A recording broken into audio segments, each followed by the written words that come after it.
五盘机开始测试，5个盘，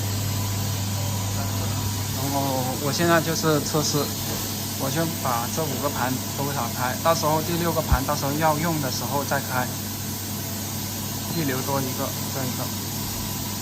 然后还有下料数量，到时候自己设定，比如说我要24个，或者说我要4个，因为我要测试的话。就是4个，到时候你要多少个就这里设置就好了。这里就设置袋子的长度、分切包数这些。然后我把机器启动一下，